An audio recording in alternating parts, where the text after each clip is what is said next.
사랑하는 성도 여러분, 이제 빌립보서의 마지막에 다가왔습니다. 빌립보서 4장 21절에서 23절까지의 말씀입니다.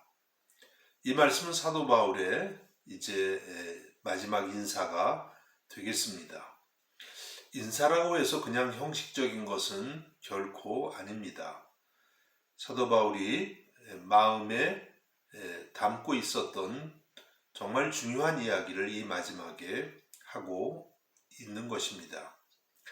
오늘은 말씀을 한 절씩 한 절씩 이렇게 살펴보겠습니다. 먼저 21절 말씀입니다. 그리스도 예수 안에 있는 성도에게 각각 문안하라.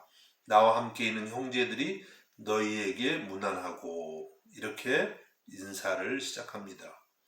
그리스도 예수 안에 있는 성도에게 각각 문안하라. 문안하라는 이 뜻은 물론 인사하라는 뜻입니다. 그런데 단순히 그냥 인사하라는 뜻만이 아니라 서로 돌아보고 또 서로 그리스도 안에서 친밀하게 교제하라는 뜻이 되겠습니다.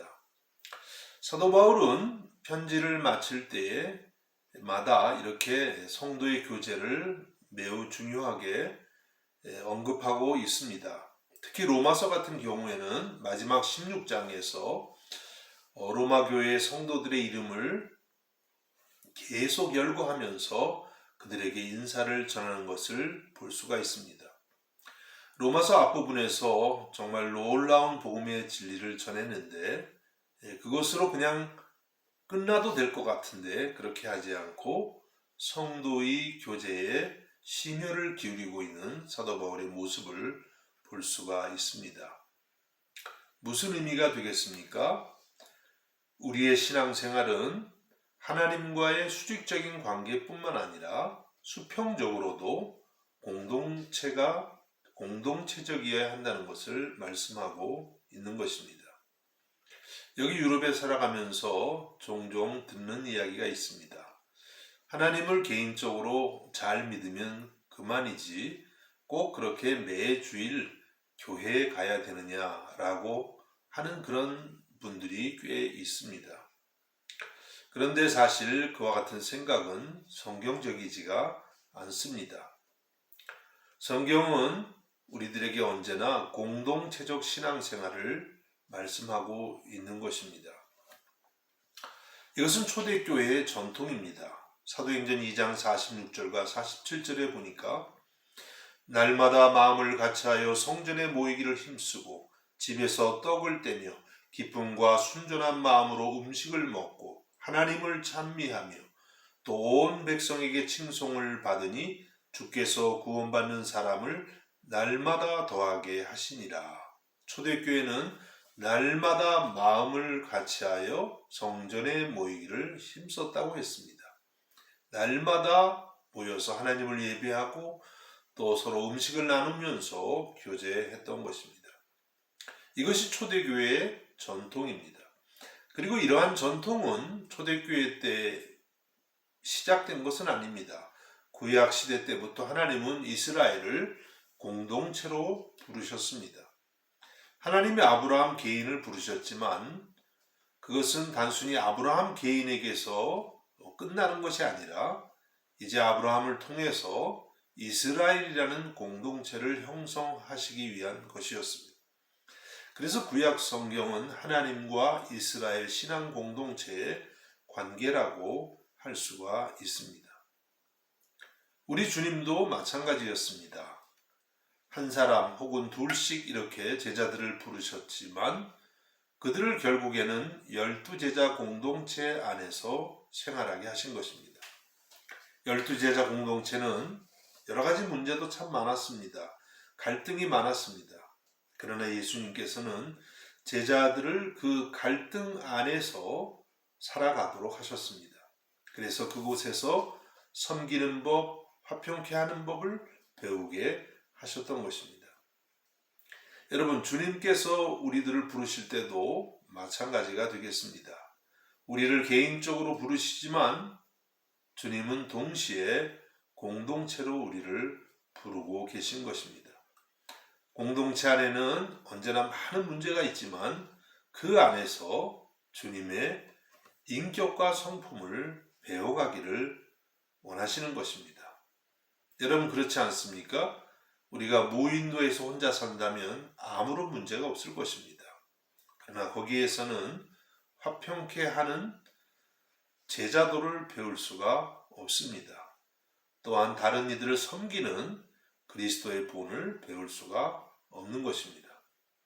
그래서 우리가 갈등 구조 안에 있다는 것은 어떤 면에서 보면은 우리에게 매우 유익한 것이라 하겠습니다.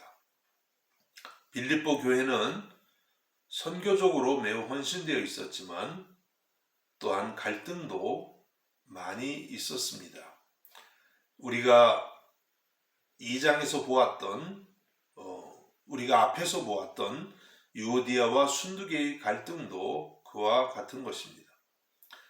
그래서 그 같은 구조에서 이제 사도 바울이 빌립보서 2장 5절에서 8절의 말씀을 전한 것입니다.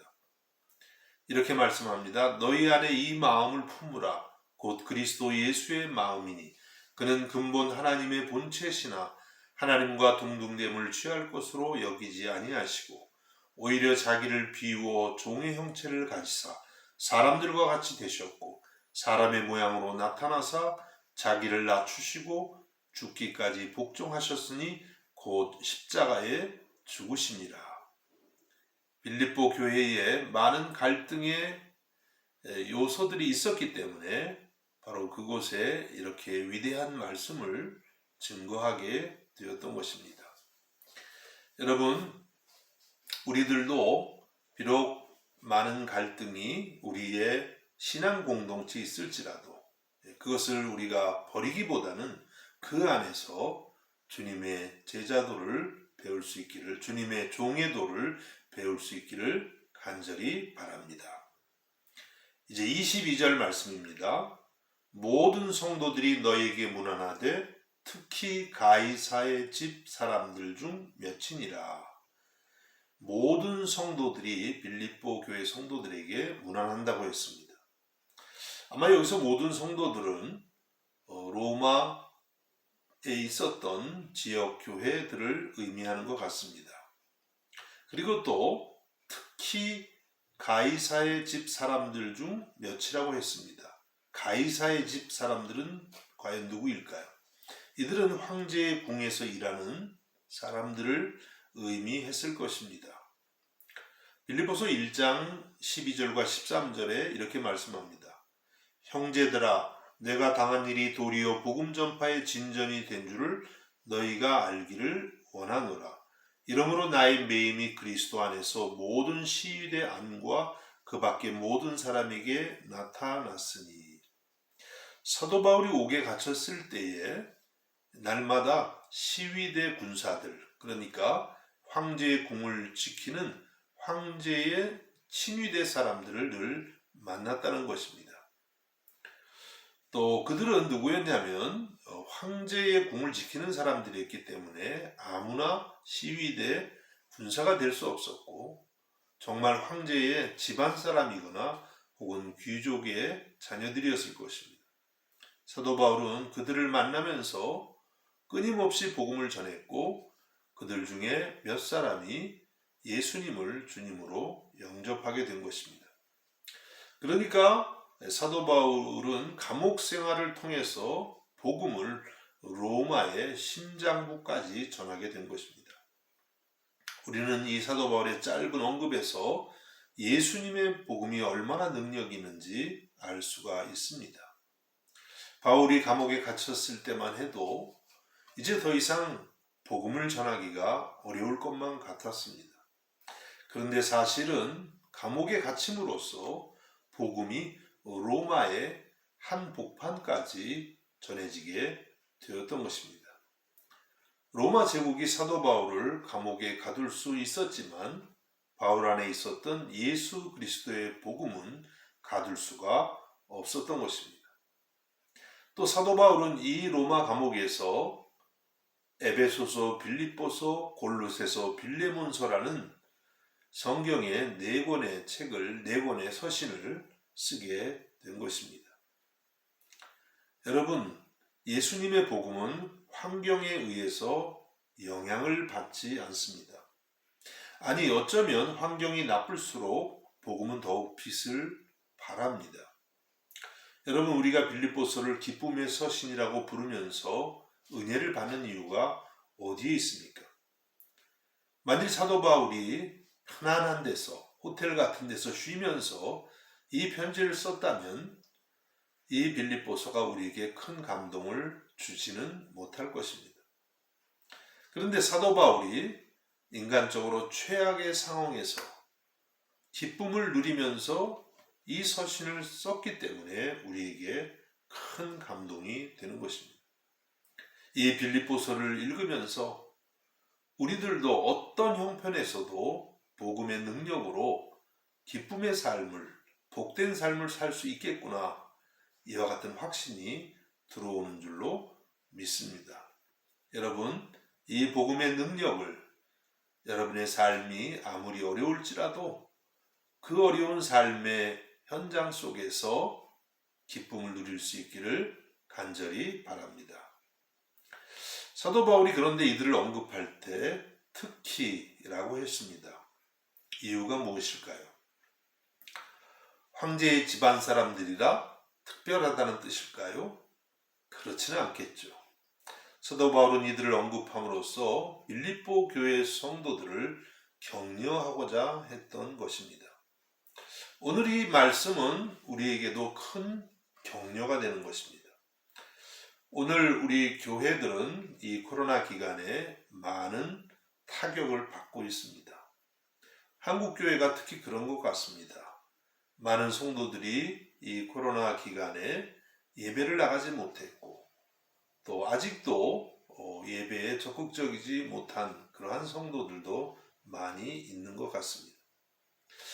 만일에 코로나가 더 지속된다면 과연 우리 한국 교회는 어떻게 될 것인가 염려가 되지 않을 수가 없는 상황입니다.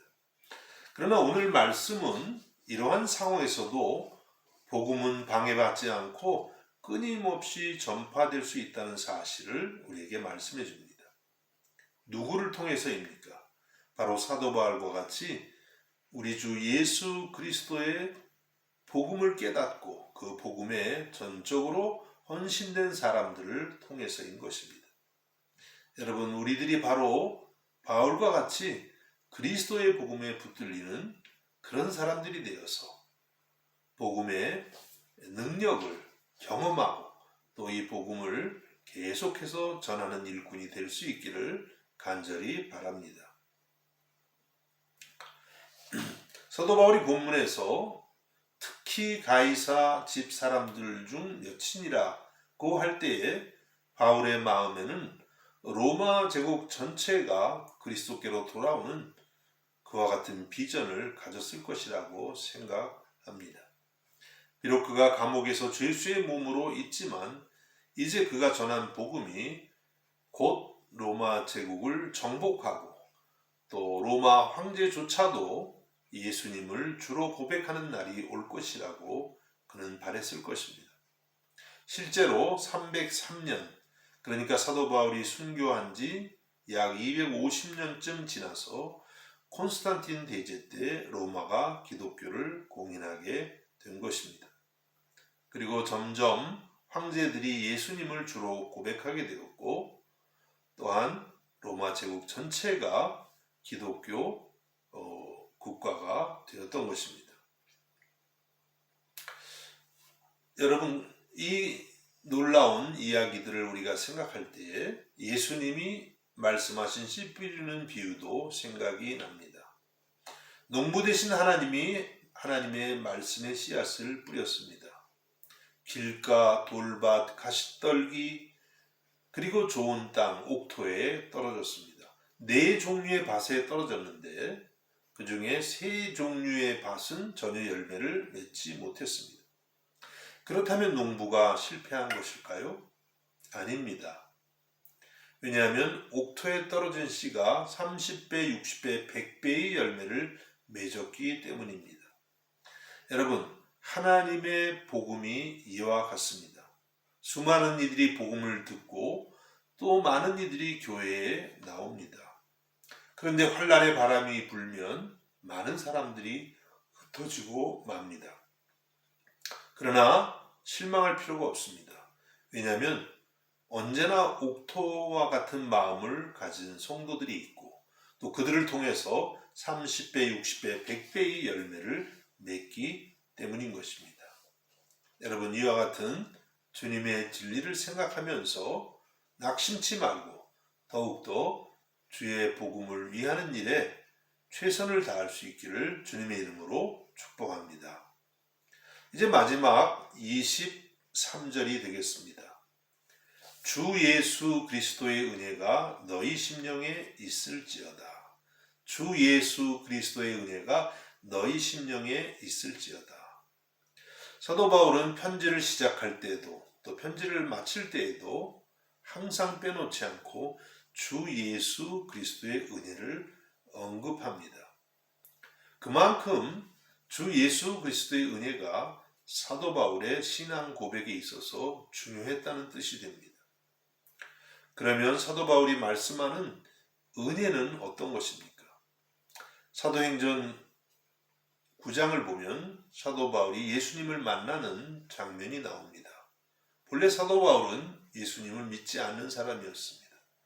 아니, 믿지 않을 뿐만 아니라 예수님을 믿는 사람들을 가장 앞장서서 박해했고 또 예수님의 교회를 잔멸하려고 했던 사람입니다.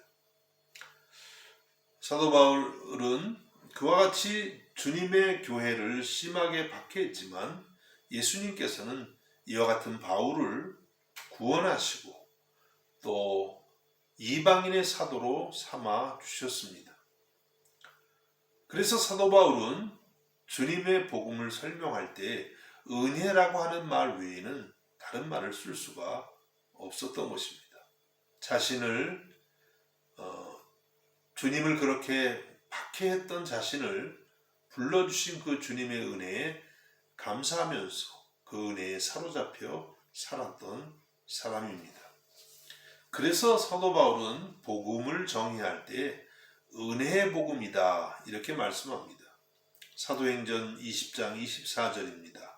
내가 달려갈 길과 주 예수께 받은 사명 곧 하나님의 은혜의 복음을 증언하는 일을 마치려 하면은 나의 생명을 조금도 귀한 것으로 여기지 아니하노라. 복음을 하나님의 은혜의 복음이다 이렇게 말씀합니다. 복음에 나타나는 핵심적인 내용이 바로 하나님의 은혜, 예수님의 은혜라고 하는 것입니다. 여러분, 우리들도 사도 바울과 마찬가지로 은혜의 복음을 받은 줄로 믿습니다. 자격 없는 우리들을 하나님의 자녀로 삼아주시고 모든 죄를 주님의 십자가 피로 다 용서해 주시고 값없이 영원한 생명을 선물로 받은 것입니다. 그런데 우리가 은혜를 이야기할 때 잊지 말아야 할 중요한 사실이 있습니다. 그것은 우리 편에서 구원은 값을 전혀 지불하지 않고 받은 하나님의 전적인 은혜입니다. 그런데 하나님 편에서 볼 때는 하나님의 하나밖에 없는 아들을 우리를 위해서 내어주신 엄청난 값을 지불하신 그러한 은혜인 것입니다. 그래서 하나님의 은혜는 그렇게 가벼운 이야기는 아닙니다. 하나님의 은혜를 생각할 때에 우리의 마음은 주님께 더욱더 가까이 갈 수밖에 없습니다. 하나님의 은혜를 생각할 때에 우리는 또 다른 사람들을 대할 때도 은혜로 대하는 법을 배울 수밖에 없습니다. 앞에서 성도의 교제에 대해서 말씀을 드렸습니다. 우리가 서로 그렇게 다른데 어떻게 공동체적인 그런 교제를 이루어갈 수 있을까요?